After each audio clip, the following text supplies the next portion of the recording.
Jones a swish, ice tray showing, ring within reach, brace for blast. Riding through the city, we built to last. Welcome to the Real Talk Sports Show, where the game runs deep, truths unfold. Grind on the field, hustle on court, Atlanta stands tall. That's real sport. Mercedes-Benz Dome, fans wild loud, ATL united. Soccer game proud through the blood, sweat, tears we roll. Every match, every game, players' heart, they soul. Georgia roots, deep as maple tree. Hoops to home runs, touchdown spree. Basket net sways, back cracks clear. Victory echoes, always here. Welcome to the Real Talk Sports Show, where the game runs deep, truths unfold. Grind on the field, hustle on court, Atlanta stands tall. That's real sport.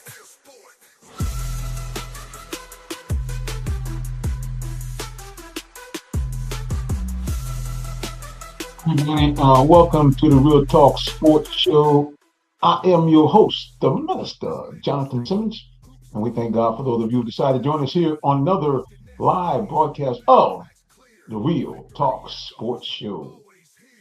We're going to chop it up. We're going to talk some Hawks. We're going to talk some Falcons. We're looking to bring him in from on the road. He's traveling. He's doing what I was listening to one of the sports guys talk about the head coach Kevin Stefanski and his press conference, and the guy was like, it was Buck Bellew from 680. He's like, yo, man, that guy should not be at a press conference. The Falcons should have had that already. He should be where D-Let is at right now, or just arriving there. He should be in Mobile, Alabama, and he should be getting ready to watch the Senior Bowl as the Falcons get ready to look to update their roster. Now, I'll talk about this in the second half, but what you guys really think about Kevin Stefanski, big press conference today. He looked sharp. Heard he had a nice suit.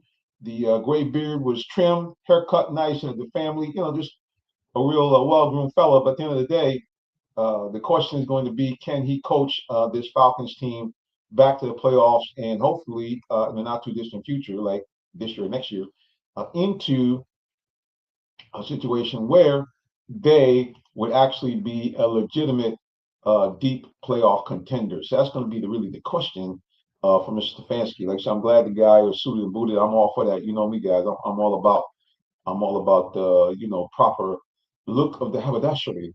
So I'm all for that. But at the end of the day, I still want to make sure that this guy is going to bring us a winning formula here with the Atlanta Hawks. Excuse me, with the Atlanta Falcons. So we'll see what goes on with him as we go forward. Well, speaking of the Hawks, we are going to talk a little about the Hawks. The Hawks, break them up, baby. They are on a 3-game winning streak. Man, much needed. This Hawks team has been really terrible leading up to Trey's return, and then after his return, the team just went to an absolute tailspin. They went from being a couple of games over 500 to being, at one point, I think as many as 4 or 5 games under 500. They're now creeping back after this 3-game win streak to they are now just 2 games under 500. Couple more wins under their belt, and they could get to that seaworthy kind of break-even point. And I think if they can get there, the Hawks, the way their schedule is set up, they were backloaded with a lot of home games. So, the good news is they have a lot of home games coming up. So us here in Atlanta that want to see them, it's wonderful that we will have a chance to do so. The bad news is, until very recently, this team have been terrible at home. Now, to their credit, they have won the last 2 at homes. So hopefully this will break this, their string of playing poorly at home and doing well on the road. When I say well on the road, they're actually above 500. And really, at the end of the day, in order to be a playoff team that's going to make a deep run, you really have to have a situation where your team is able to win the majority of the games at home, hopefully around 600%, so 6 out of 8 times at home, and then be right around 500. If you do that, that will put you in the win column right around the high 40s for games. All right, let's go ahead and take a look at social media. Stupid Man says, hello, what's up, man? Thank you for joining us here on YouTube. Appreciate you, man. Anybody wants to comment, we're going to do something a little different. I got some co-hosts coming on, but they won't be coming on until later in the broadcast. Like I said, we got special guest, D. Orlando Ledbetter, who's the embedded beat writer for the Atlanta Falcons. So I'm going to do this. I'm going to set it up that, yes, you who are watching the show right now, you were able to join us on the broadcast because I don't have my phone set up. So I actually can bring you into the broadcast just like Zoom. So here's what I do. Here's what I'm going to do. Let me speak slowly. I'm going to pop it right up here on social media. This is the link to actually join us in the studio. If you come on, now here's the thing, you gotta have some protocol. If you come on, you can't really bad language, you need to be properly dressed because like Zoom, people can see you. So don't come on real crazy. And if you say, hey man, I want to chop it up with you, get on the Real Talk Sports Show, bang, there's the link right there. I'll pop it up on the screen. You copy the link, put it into your browser on your laptop. If you're doing that, I'll see you in the green room and bring you on, or pop it up and paste it on your mobile phone or mobile device. And in fact, the same thing, you'll pop up in the green room, you pop in, and the audience will not only be able to hear me and see me, but they will be able to hear you and see you. Now, good news, just in case you say, hey man, I don't want to be seen, no problem. You can put that avatar up on the screen and voila, we'll bring you in and people won't see you, but in fact, you will be able to be heard. So there we go. And we got some folks here also from, here we go. This is To Wisdom 88. Now he's saying Kai's a great player and really good coach. There are a lot of things in the way of the game to get to. So I think he might be talking about Coach Raheem, maybe. I'm not sure. But anyway, we're going to talk a little bit of the Hawks. Like I said, the Hawks have won 3 straight. And the big key to the Hawks winning has really been the fact that they have really made a team final. They're playing like a team. And what does that mean? So, no disrespect to Trae Young. Trae Young, great player. If he continues on the trajectory he's on, he's got a shot to be in the Hall of Fame because, let's face it, the guy has averaged in his career in the NBA 20 and 10, basically, pretty close to that. So, he's basically been a double-double his entire career. So, you can't get mad at the guy for that.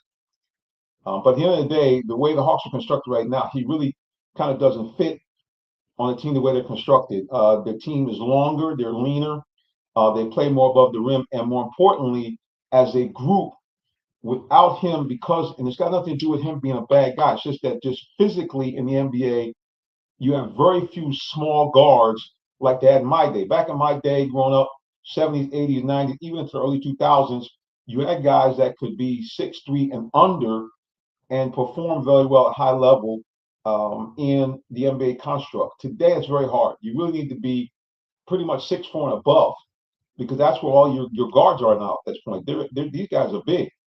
You look at, for example, Dyson Daniels, and you look at, CJ McCollum. All these guys are big guys, man. They're all big. So at the end of the day, you need to be in a situation where you have the ability to match up with these players.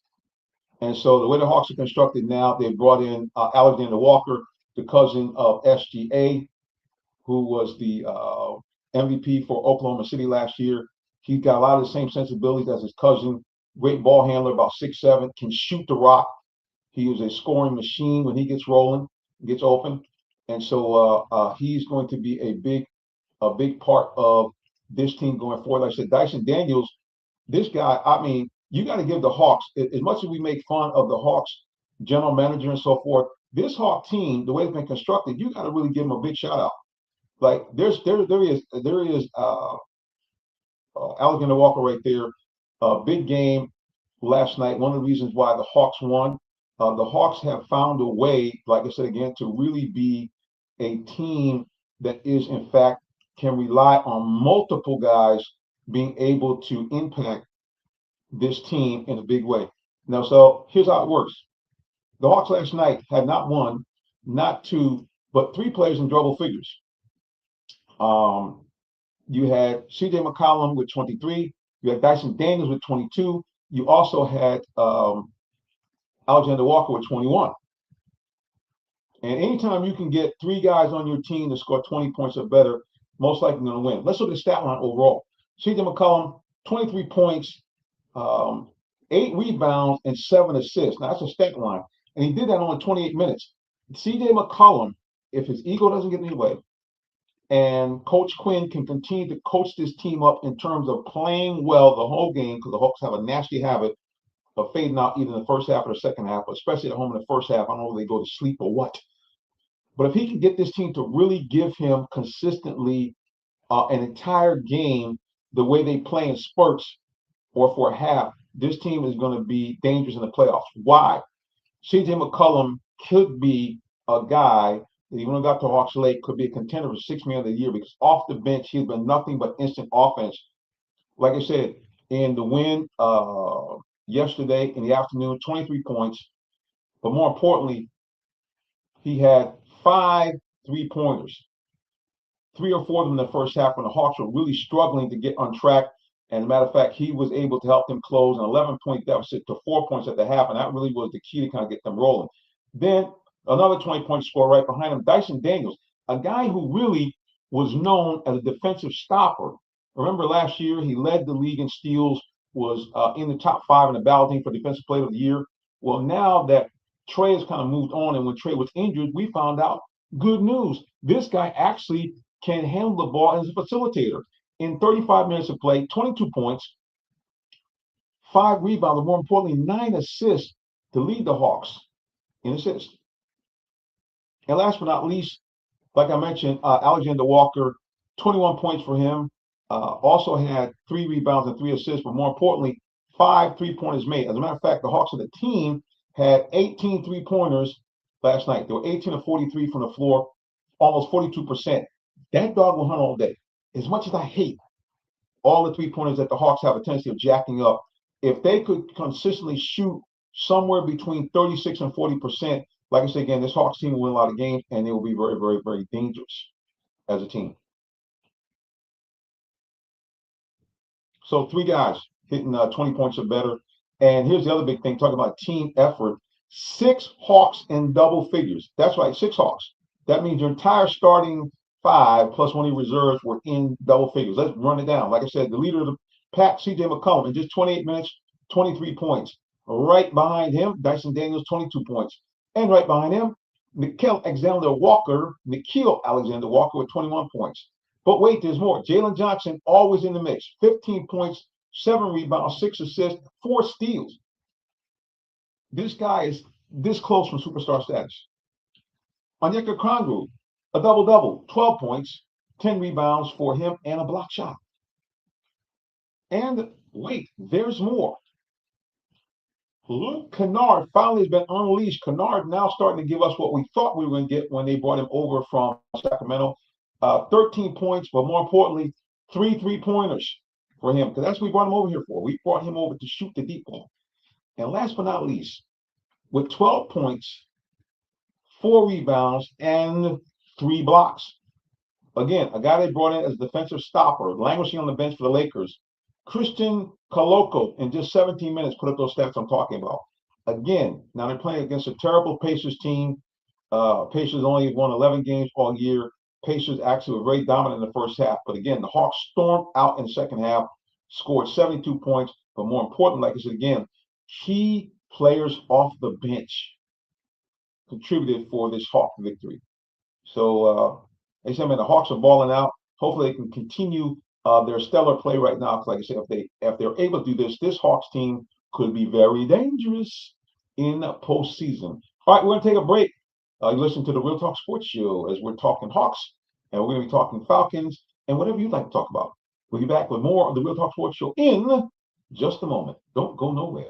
Looking for a vehicle? Come to Allen Vigil Ford Lincoln in Morrow, Georgia. We're a family-owned dealership that's been serving the Atlanta area for over 40 years, offering an unbeatable selection of new Fords, Lincolns, and pre-owned vehicles. Enjoy our exceptional customer service and great financing options tailored just for you. Visit us at 6790 Mount Zion Boulevard in Morrow, Georgia, located just 20 minutes from downtown Atlanta. Call us at 678-364-3979 or visit online at allenvigilford.net. We're back here. Now, this is something very interesting. I put up here, you guys see me, those of you who follow this broadcast, I always have an advertisement from Allen Vigil Ford in Lincoln. The reason why is I actually, well, 2 things. Number one, he has been our premier sponsor here on the show. He is the title sponsor for high school football, which we do every season, thank God. And last but not least, he actually is my full-time employee because I do this like many people on social media. This is I don't call it side hustle yet, it's getting there, but this is something we do and doesn't really pay us. But if you buy a car from me at Allen Vigil Ford, I will get paid. So if you need a car for yourself, or if you need a car for a family member, or more importantly, your business, because that's why I really do a lot of B2B sales, here's what you got to do. Call me, yours truly, Jonathan, at 678-364-3979. And I'll be more than happy to assist you in your vehicle needs, whether you need one for yourself or one for your business. I'll help you out. Give us a call again, 678-364-3979. As a matter of fact, why don't you take a listen to some happy clients who have already done business with me before and hear what they have to say about how they enjoyed their process at Allen Vigil Ford when they got their car. Here we go.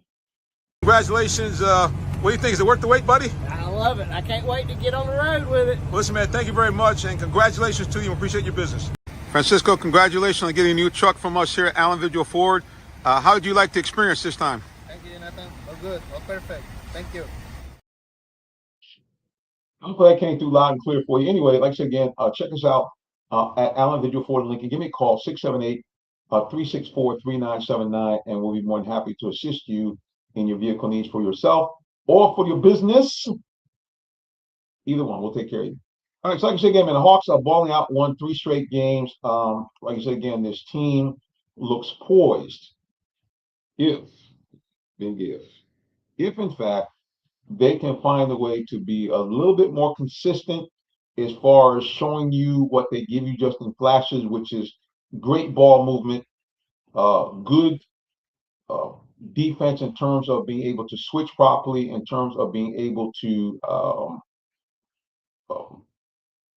kind of fill in and play in the gaps, so to speak, in the passing lanes.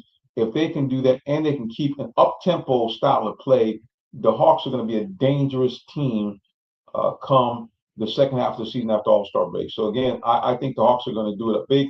What do you think? Do you think the Hawks have finally turned the corner, they got together, or do you think it's just something that's like smoke and mirrors? Let me know. Hit us up.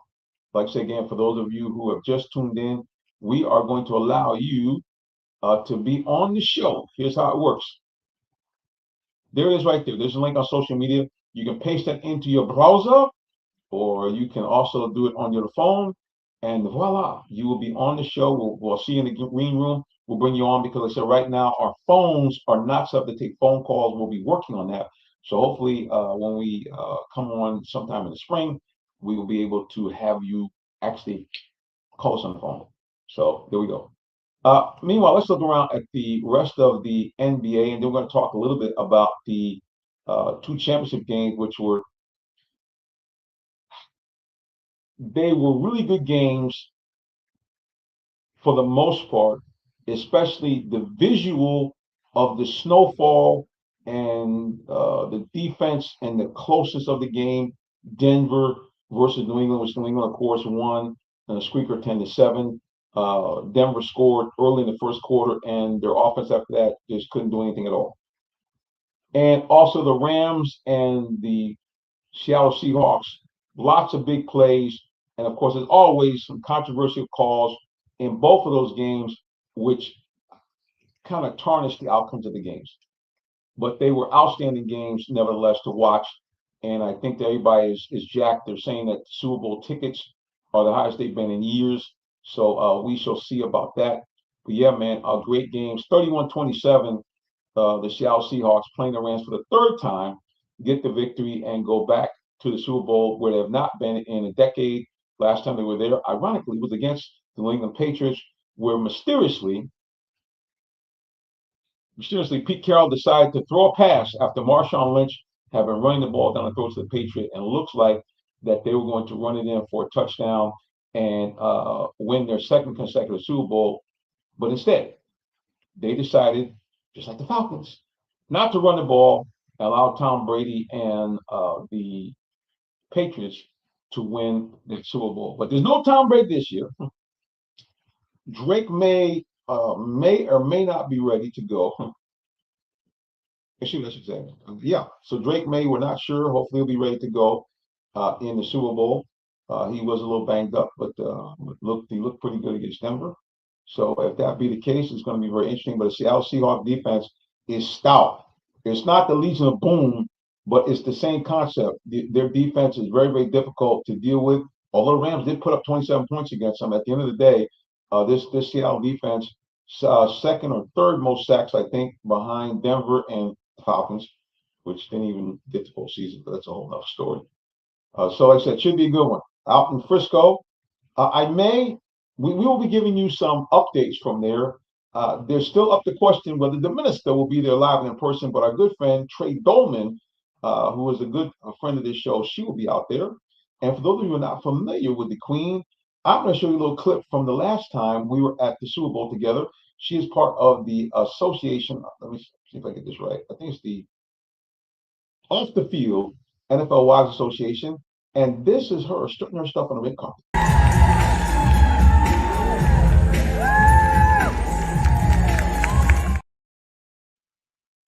And that's the lovely Miss Dolman. She will be bringing us updates from the Super Bowl. Like I said, again, I'm not sure if I'll be able to make it out there with her, but nevertheless, good Lord willing, she will be giving some updates.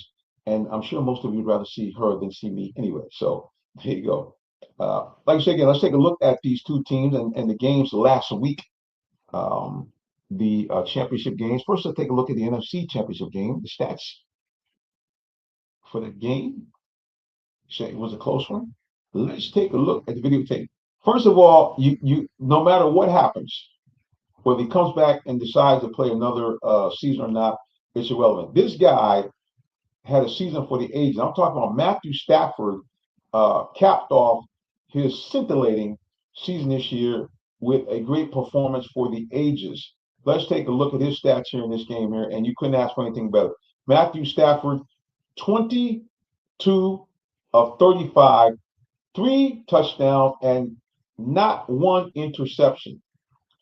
Spread the ball around and had 2, 4, 6, 8, 9, 6 different Ram receivers touch the ball as far as reception, and 5 different Ram receivers had at least 2 receptions. And the guy, of course, that put on an electrifying show, Puka Nacua, 9 receptions, 165 yards, was unstoppable all day, had 14 targets, caught 9, averaged almost just over 18 yards a catch and a touchdown. Devontae Adams, totally rejuvenated after coming away from the Raiders, 4 receptions, 89 yards, including a touchdown for him.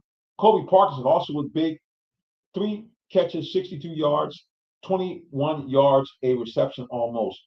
Yeah, man, the Rams, just like I said again, you got to give your hats off, have to go to Matthew Stafford. Like I said again, electrifying performance for him, but wasn't enough as they went down 31-27. Meanwhile, another guy, again, big ups, a guy who was disregarded by Minnesota. They felt they could do better with a rookie that was coming off an injury. So Sam Darnold, again, was moved on from the team he played on, even though he played very well. And he now is going to the Super Bowl. He actually outplayed Stafford, 25 of 36, 346 in the air, 3 touchdowns, even though he was sacked 3 times. And Darnold, just like Stafford, spread the ball around. But the big guy was Jackson Smith and Gidba. Hey, man, this guy put on a show. 10 receptions and 12 targets, 153 yards, and a touchdown, and he just could not be stopped all day long. Him and Nacua just were going back and forth, but he was the bomb.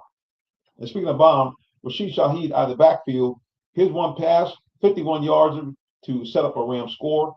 Also, Kenneth Walker coming out of the backfield, 4 receptions, 49 yards, 12.2 yards to carry.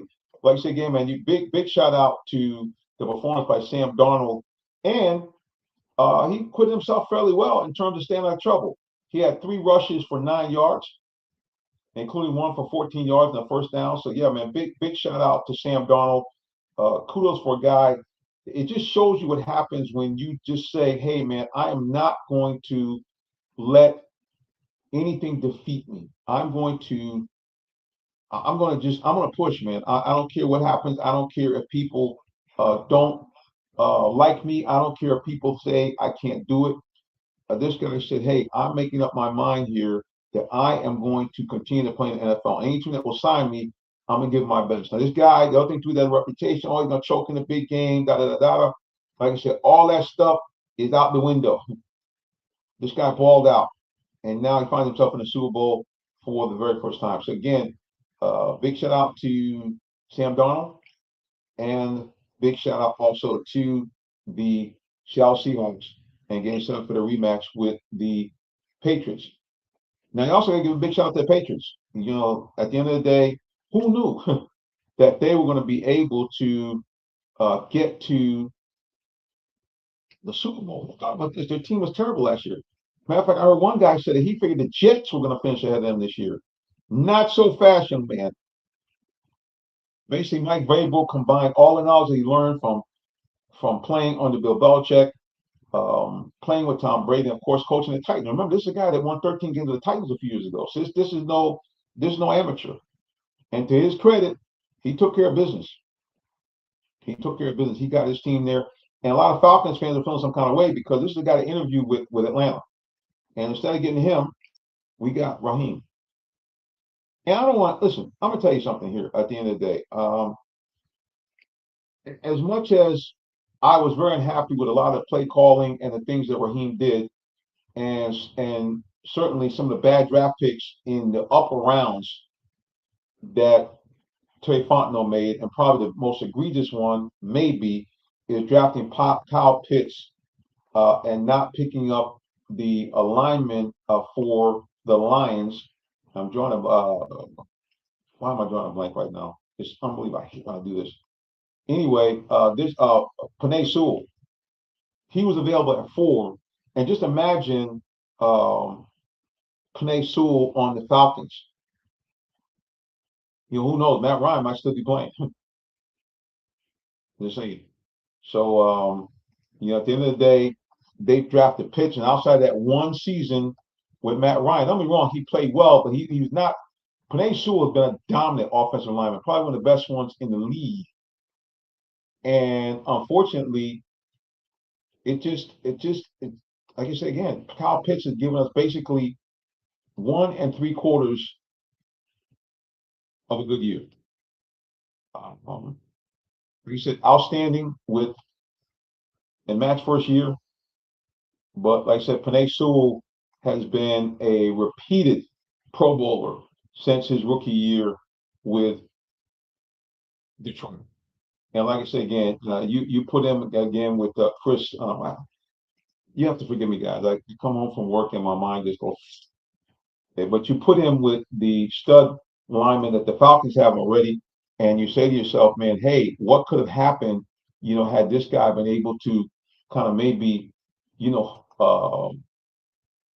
get together with the Falcons line. Because the Falcons line, they can run the ball. They can run that ball. So you got to say to yourself, man, Chris Lindstrom, that's it. So imagine him and Chris Lindstrom being on that same team, and a healthy Kelvin McGarry, what the Falcons could have done offensively with that setup. Because here's the thing, as good as Kyle Pitts played in that first year, if you remember, we had some offensive talent at the tight end anyway. If you remember, Arthur Smith brought in, you know, guys, see, this is what makes you get out of sports talk radio when you can't remember people's names. Jonnu Smith. If you remember that, Jonnu Smith, and Jonnu was good. I mean, Jonnu was able to run the ball. He was a great pass catcher. So imagine if you had Penei Sewell, Jonnu Smith was now getting all the reps. I mean, who knows? Like I said, Matt Ryan might still be playing, and we might have had a couple of playoff appearances, number 2. And number 3, now I know Desmond Ridder looked like a deer in the headlights, but who knows under Matt Ryan's tutelage what he could have been. Because originally, remember, that was the setup. That was it. All right, we're going to take a break. We're going to come back. Hopefully our guests will be able to join us, and we'll talk a little Falcons. We'll also talk a little bit about the Patriots, because we don't want to ignore them, because they were impressive in their run. All right, you listen to the Real Talk Sports Show. We'll be back with more in just a moment. Don't go nowhere. Thank you.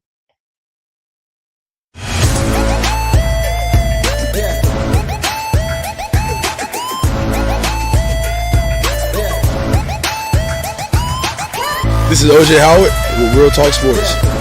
What's up, guys? This is Tim Tebow. You're listening to Real Talk Sports. This is Charles Woodson. Let me grab the mic. You ready? This is Charles Woodson with Real Talk Sports. Hey, it's your boy JB Smooth with Real Talk Sports.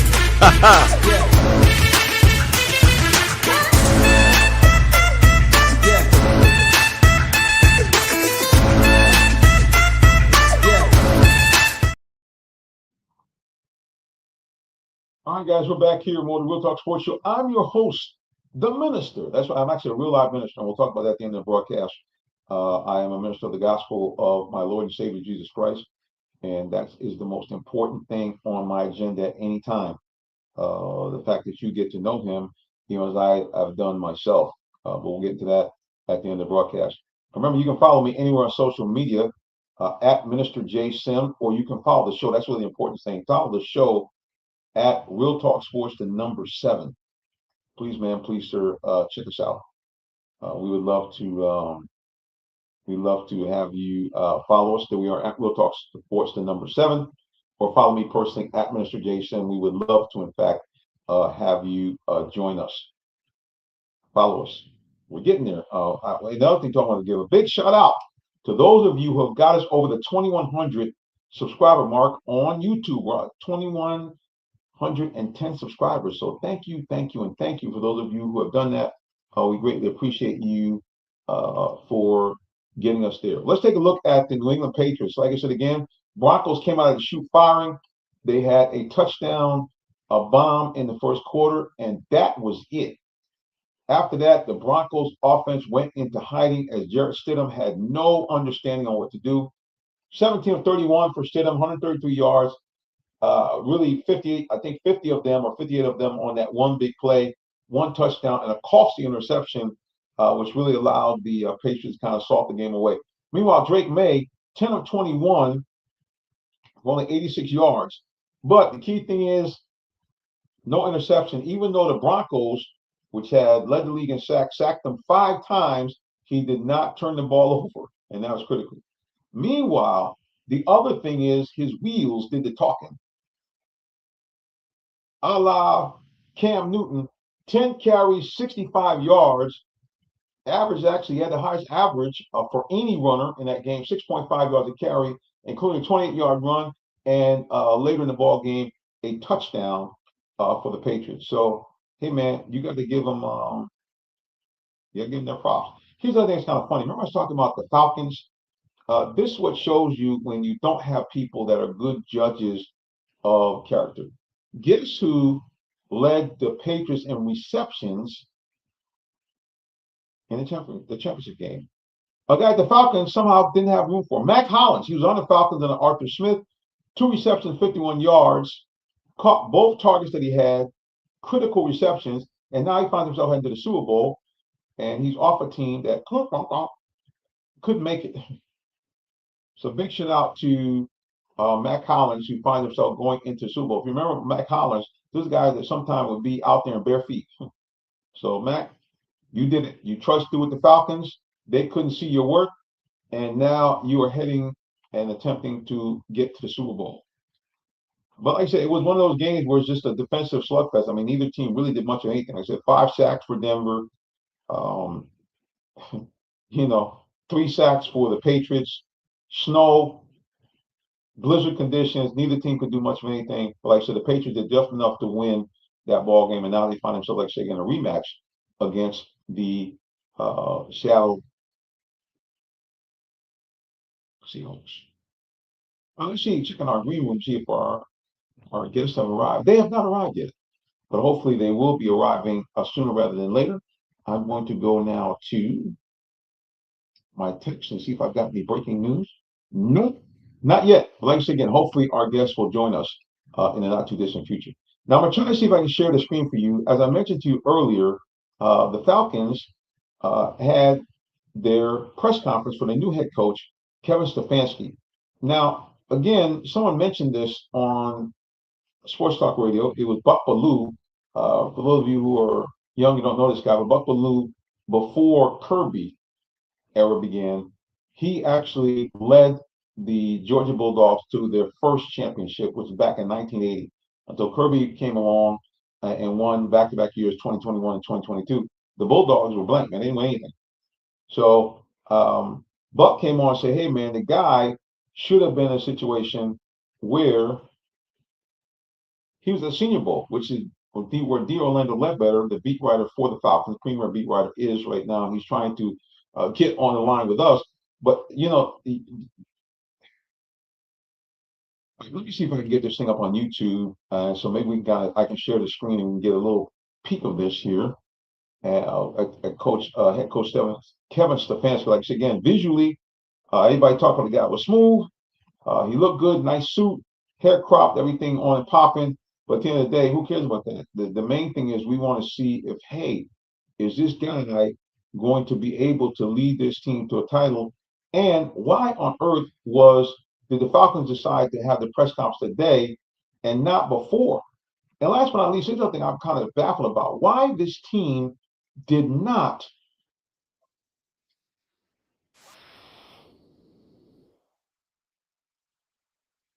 right away, number one. And number two, why, in fact, did the Falcons still don't have a general manager? All right, let's see if we can go to this press conference. You got to take a look. I'm going to try to share this. It may not work because my screen's a little bulky. We're going to try it. We're going to see if we can do it, guys. So hang tight. Let's see if we can share the screen.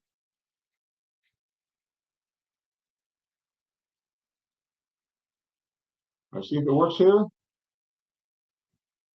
To everybody. And here is Coach Kevin Stefanski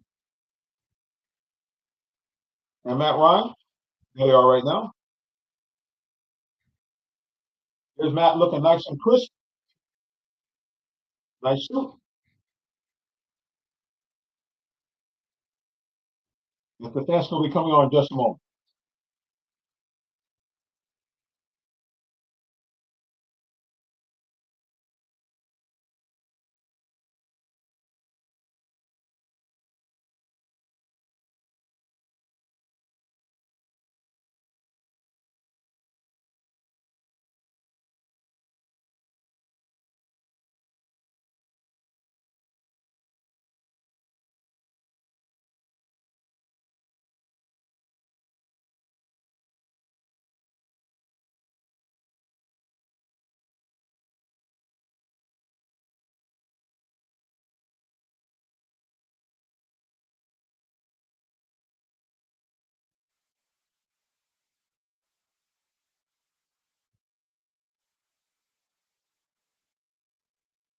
Okay, I realized that unfortunately,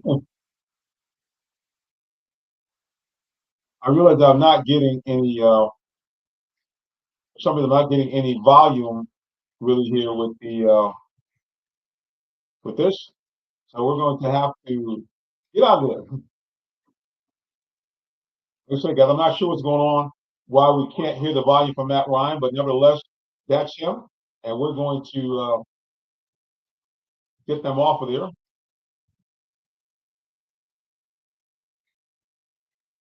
Because we're getting a lot of feedback. Again, we apologize for all of that bad noise we're getting. We're going to go ahead and reboot this again. Just hang tight. We're going to reboot our screen, and we'll be back in just a moment for more of the Real Talk Sports Show. Don't go nowhere. We're going to get it straight. Hang on. Are you in the market for a new vehicle? Well, check out Allen Vigil Ford Lincoln in Morrow, Georgia. We have one of the largest inventories in our area for both new and pre-owned vehicles, so we're sure to have something for everyone. Family owned and operated since 1982, customer satisfaction is our number one priority. Come see our full lineup of vehicles and find the one that best fits you. Give us a call today, 678-726-5739, or shop us 24/7 online at allenvigilford.net.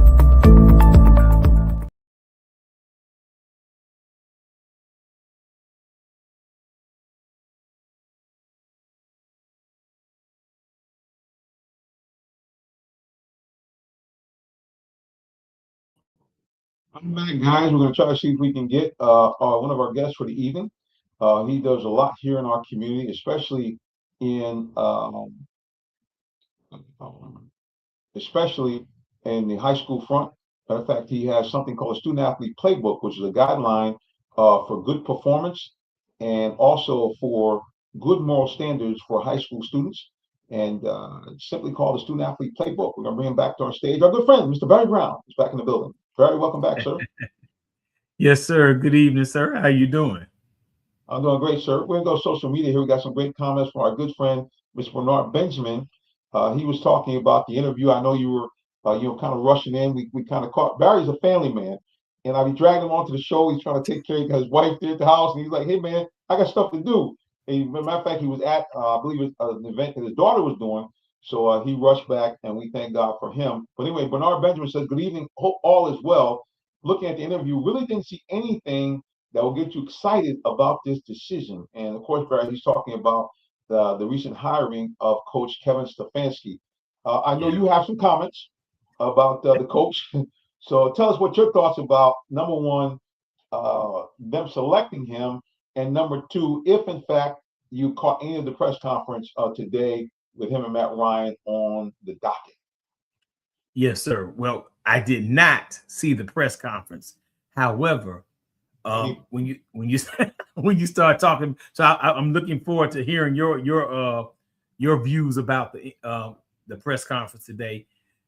However, I'm not terribly excited about the hire. I think there were some better coaches out there that will probably be a better fit. Now, to Stefanski's defense, I did hear a young lady, I think she works with CBS. They interviewed her on another local sports talk radio show here in Atlanta, and she was giving some details behind the scene about Stefanski. Now, he probably is a great guy. I don't know. I've never met him. I don't know anybody that knows him. However, when the best thing that someone can say about you is that you are a nice guy, and the best thing they can say about you is you won Coach of the Year twice, but you have a very subpar head coaching record, well under 500, then now it looks like people are just trying to put on a show and make excuses for the hire. And so I do believe he's a nice guy. I do believe he was working with Gabriel and Sanders and giving them extra reps and stuff on different days of the week up there in Cleveland. However, in the NFL, it's all about winning. And there was nothing I saw from his interviews while he was still the head coach of Cleveland, the information he shared with the public about the quarterback situation and their win and loss record, specifically these last two seasons, gives me anything to be excited about Stefanski. Then you have the audacity to bring in the offensive coordinator that was with you up there that does not call the plays. So now it's like, what are we going to do differently? Because the Falcons were already better than the Browns before he came. So all of a sudden, this gentleman is supposed to take the Falcons from 8-9 to what? What is he supposed to take them to? Because he doesn't have a track record for doing that. So, hey, I'm going to do the wait and see, Jonathan. And I'm praying as an Atlanta Falcons fan, I'm praying that they know something. Matt Ryan and the whole team out there at Flowery Branch with the Atlanta Falcons knows something that we do not know. That's what I'm praying. And I'm praying when September comes, not preseason, when the ball kicks off for the first game of the season, we see a team that can contend and get to the playoffs. That's what I want to see. If we don't see that, then we might as well have kept Coach Mars and continue to build on that. So that's what I'm waiting for. I'm going to have to go into hibernation mode and just wait until the season starts in September, because this is not an exciting, sexy, or any kind of coaching pick, in my opinion. Well, let's look some plus sides. He's a young guy. He's younger than you or I, as a matter of fact. He's just the rightful age of 43. And he became one of the younger coaches in the NFL 5 years ago when Cleveland hired him. Now, to his credit, in his very first year with Cleveland, he was 11-5 in the very tough NFC North and got to the playoffs. Now, of course, which always happens a lot of times when you get to the playoffs, oftentimes it's coupled by the fact that if you were a bad team the year before, you play a weaker schedule. Correct. So we've seen the Falcons do that in their previous construction. The next year, they came back to earth, but again, right about where we were, 8-9. The year after that, 7-10. But in 2023, the second time we won Coach of the Year, they were 11-6 and actually won, I believe, a game in the playoffs. Right, that's right. And keep in mind, this is winning in a time where you have the Pittsburgh Steelers, who have never had a losing record under Mike Tomlin's tenure, and the introduction of one of the most electrifying players in the league in Lamar Jackson. So you got to give him some credit for that. And I don't know about you, but can you name any star players off of that Cleveland team back then? I can't. You talking about back then? Yeah. No, sir, I cannot. However, let me say this. Sir. I mean, well, you had Myles Garrett. I mean, he was there. He was there on that last team for sure. Yeah, on that last team, no doubt. Yep. Yeah, no doubt. So I mean, they got players because they were getting all those first round draft picks, and their defense has been solid.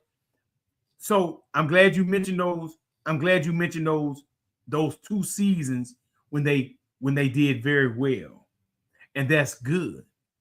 However, you know this, Jonathan. This is a "What have you done for me lately" league. What have you done for me lately? You just saw the Buffalo Bills, which has been one of the best teams in the NFL for the last several years. You just saw them fire their coach. So, hey, man, again, miss me with all this Coach of the Year stuff. It means nothing right now because this dude clearly lost the locker room in Cleveland. That's it. I mean, it's as simple as that. This is not one of them situations where you let Harbaugh go in Baltimore. Yeah, it's just time for him to move on. But everybody in the world knows Harbaugh is a very good coach, right? Anybody would want to get Harbaugh in their organization, right? This is not Mike Tomlin, the guy who's never had a losing record. I'm talking he's going to the playoff with a reindeer playing quarterback. I mean, it doesn't matter. He can have a dude with one arm playing quarterback, and he's going to get to the playoffs. It's amazing. This is not that situation. This is not one of them. Watch this. I'm going to even go here. This is not even Belichick, man. Think about it. This is not even Belichick. Hey, man, you throwing shit on Belichick because they ain't put him in the Hall of Fame, bro. They didn't get him out of the league. No, sir. I'm giving props to Belichick. So guys, one of the top. This is cold-blooded, but guys, one of the top 5 winners coaches in NFL history. He has coached on more Super Bowl winning teams than anybody. Correct. Okay? And they said, "Good news, you wilding out. You ain't getting it this year." Yeah, now hold on, John. Let me make sure I understand this. Don't the coaches have to be out for 5 years, or the coaches can go in immediately? Maybe not. All I know is I saw something that headlines about Belichick. But now let me read this thing here. Let me see. I got the headlines wrong. Yeah, I thought they had to wait 5 years too. This is what it says. Report: Bill Belichick will not be a first ballot Hall of Famer. Just comes in and says he falls short of a first ballot Hall of Famer despite having 6 Super Bowl wins as a head coach. And not only that, I think 2 more as defensive coordinator for the Giants. You're talking about the guy has been on the staff or head coach 8 Super Bowl championships. 8. Wow. Dude, that's more than multiple teams combined. 8. And they say, good news, you're not going in this year. Interesting. I didn't even know he was eligible to go in. So what's the rules for coaches? So coaches can go in immediately, I'm assuming? I'm not sure, but this is what it says. This is a headline from ESPN. Bill Belichick, the 8-time Super Bowl winning coach, is not a first ballot Hall of Famer. It says in voting earlier this month, Belichick fell short of the 40 out of 50 votes needed to be inducted into a Hall of Fame in his first year of eligibility. It says Bill Belichick got a call from the Hall representative last Friday afternoon and says several coaches, several people who spoke with the coach over the weekend described Belichick as, quote, puzzled and, quote, disappointed by inability to secure support from at least 80% of the Hall committee members. That's ridiculous, Well, man. That's ridiculous. He should be a first ballot Hall of Famer. I didn't know what the rules were for coaches going in, but obviously they can go in immediately. So that's ridiculous. He should be a first ballot Hall of Famer, hands down. Hands down. What that lets you know is that it ain't just T.O. that they will get you against the well, as an adage, and always thank you for the great introduction when we come on the show. But this is now let's get serious for a second, Jonathan. This is what we talk about with youth education and sports. Character matters. So when people go around doing whatever they want to do, whenever they want to do, however they want to do it, there's consequences to our actions. There's consequences to what we actually say. So you're right, Jonathan. Bill Belichick is obviously, because his credentials, his resume, there's nothing you can say about that. So now, because of the situation, I guess the people that choose whoever's going into the Hall of Fame are clearly saying, hey, man, we don't like you. And we're going to make you wait on purpose, which is absolutely ridiculous. But character does matter. It does matter what we do. It does matter how we treat people. And like you talk about all the time, Jonathan, we should treat people with care and consideration. So we're doing sports talk radio. We're having a lot of fun talking about the different players, the different coaches changes. But at the end of the day, and I'm talking to every single person out there, every single student athlete, every single parent, every single coach on the youth level, people are human beings. People have feelings. Every single person on this planet has something going on, regardless if they're rich and wealthy or poor as all outdoors. Every single person has feelings. And every single person should be treated with respect. And we should carry ourselves like people that care for each other. And that's how we rock, man, with youth education and sports. And that's what we teach the young people that are in our program about goal setting, vision, focus, habits, work ethic, financial literacy, and of course, character. So, hey, Jonathan, hey, man, shout out to Bill Belichick. He's going to get in one day. That's for sure. However, he may have to do a press conference and apologize to some reporters and things of that nature, and go on and get into the Hall of Fame, man, because he's definitely more than deserving to go in my opinion. You can say this, but Robert Kraft might have jammed him, bro, because Kraft, think about it. The Hall of Fame guys, I believe, are rolled out before the Super Bowl. There's no way Robert Kraft, I think, would have wanted Bill coming out with his boy playing against I'm just saying, I could be wrong, but it could be some shade, because a lot of people are saying that's why Belichick ended up not being the coach here with the Falcons.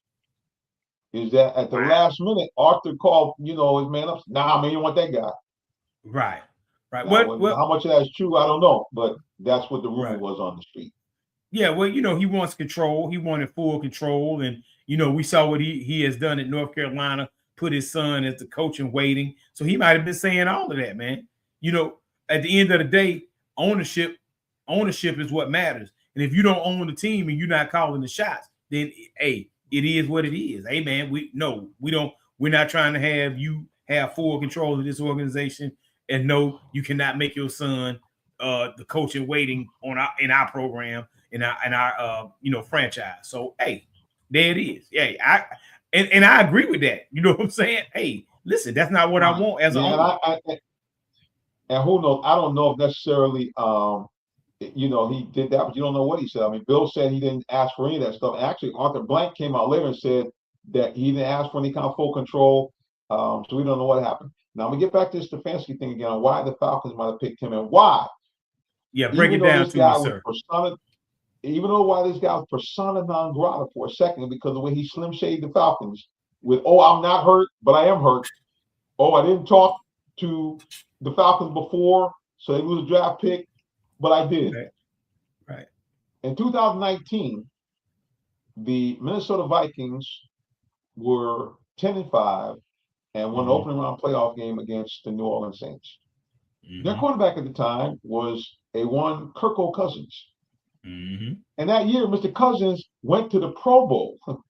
And this is what his stats were for that season. Mr. Cousins, in 15 games, threw for 3,603 yards.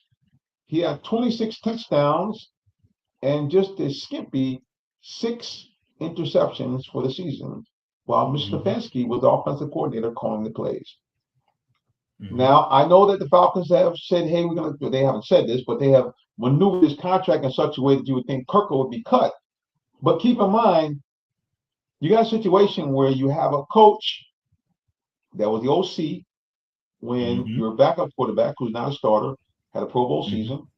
You have a quarterback that you drafted who originally was supposed to sit 2 years under this veteran quarterback, who's not been able to do that at all. And, oh, by the way, is coming off of some type of major leg injury where even if everything goes perfect, he wouldn't be able to start the season most likely. So now either you have a choice. You can now get a new quarterback in, which now to Kevin Stefanski, right or wrong, he's been able to, in his career, coach a lot of different quarterbacks. So I'm not saying he's deficient in doing that, but I'm saying I'm sure it would be a lot easier to coach somebody you already knew and you call plays for. So I'm telling everybody right now, the minister is putting it out there. Don't be surprised if we get Kirko 2.0 with Mr. Stefanski. Don't be shocked. No, if somehow the Stefanski comes in and says, look here, man, why don't you hang out for a year? Do what you, because here's the thing. This is what was supposed to happen anyway. Anyway, it's cost so much money, but the original game plan was Kirk signed a 4-year contract. You want to get Cousins at least 1, possibly 2 years on the bench, watching Kirk, learning everything from Kirk, and then taking over the reins after the Falcons that went to back-to-back playoffs. Playoffs. And then he would gently get the handoff from Kirk. And Kirk would ride off into the sunset with hopefully at least 1 or 2 playoff wins and possibly even a Super Bowl. And the wife would be happy because she's from Georgia, right from here, and it would have been a perfect scenario. Well, all that thing got screwed up. So now I'm sure that I'm telling you, the Falcons have had conversations with, hey, man, even when you poke this in the eye, you basically are best available. And I'm sure that the fans will say, hey, man, remember, we got the playoffs together before. Yes. Just saying. Yeah. All right, let's go to social media real quick. Barry, maybe you can read this for us. I'm kind of, what you got there? Bernard Benjamin, I think. Yeah, I agree. I agree with you, Coach. Totally surprised about Bill not being a first-round pick in the Hall of Fame. Hey, guys, keep up your positive attitude and passion on coaching and motivating our kids. God, they need it. That's right, with all the money being thrown at them, even before they get to the next level. Love you guys. Peace and blessings. Oh, man. Bernard Benjamin, thank you, man. Thank you. That's I want to address what Benjamin just said, but I want to go to Kirk Cousins first, Jonathan. No, I agree with you 100%. I wasn't a big Kirk Cousins guy. I did watch the quarterback show on Netflix, Quarterback, the first season of it, and I loved it. Learned a lot more about Kirk Cousins. He's a great guy, man. You like that? You like that? I know you like that. I love it when he does that. You know, so Kirk Cousins is a good NFL quarterback. Is he the best NFL quarterback? Absolutely not. Not even close. However, he can win you some games. You saw him do it at the end of the season, won 4 games in a row. He's a good, steady quarterback. He's just probably not a championship caliber quarterback. Now, can he get super hot and do what he does? Yes, we saw him last season before he got hurt, throw for 500 some yards in the game. So he was on his way to taking us to the playoffs, and then he got hurt. But he just did not tell everybody he was hurt. And so, hey, he played hurt, and we saw what happened. And it was just detrimental to the whole team. And that's when coaching and ownership has to step in and say, hey, come on, man. Sit down. You still our starter. We're going to get the young man in there and let's go. So hopefully, since he's already here, hey, let's run with Kirk Cousins again and let's see what he can do. That's it. And then when Penix gets healthy, then hey, they can compete for the job. That's what I think they should do. Hopefully that's what they do. And let's roll with it, man. We don't need to bring in another quarterback that's possibly worse than Kirk Cousins. We do not need to do that. So let's roll with Kirk. Wait for Penix to get healthy, and then let's reevaluate at that time. That's my opinion, and I'm gonna stick with that, Jonathan. Now to Mr. Benjamin, hey man, thank you, brother, for watching the show. I'm glad you like what we talk about, how we talk about it. Mr. Simmons is a great guy, so I'm very honored and thankful he allows me to come on here and speak sports with him. So yes, it's no question, man. Our young people are facing something that Mr. Simmons and I never faced in our lives or saw it in our lives, where student athletes, even at the high school level, can now get these name, image, likeness deals and actually get paid for being outstanding athletes. Now, they're supposed to be students. I'm kind of worried about that part because everybody walking around with their hands out. But we're going to still call them student athletes because here's the reality. The majority of these young people are still actually going to class. The majority of these young people are actually doing what they're supposed to do. Now, there's these graduate transfers and things of that nature. Yeah, I don't know how much school they really doing. But some of these younger guys absolutely are going to class and doing what they're supposed to do. And we salute all of them. Now, here's what we have to do. You heard me talk about financial literacy, Mr. Benjamin.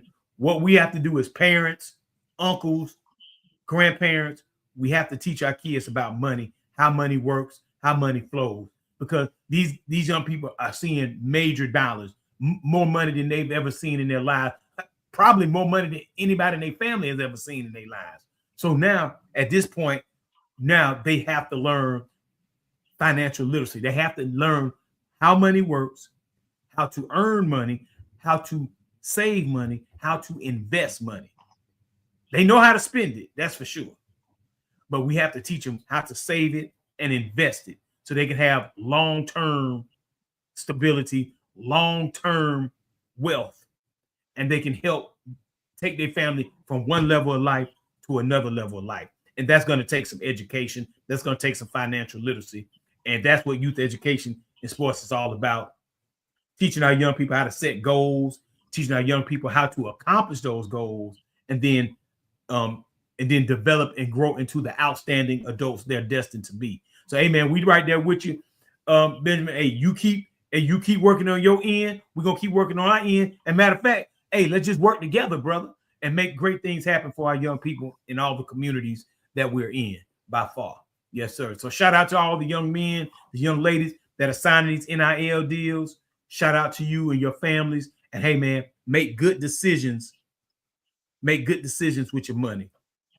Earn the money, save the money, invest the money. And hey, you'll be happy that you did. I promise you that. We were trying to wait for Theo Ledbetter. He told me his ETA as far as arrival into Mobile, because he's going for the Senior Bowl, was about this time. But I was thinking that Mobile was an hour behind us, but evidently I guess they must be on the same time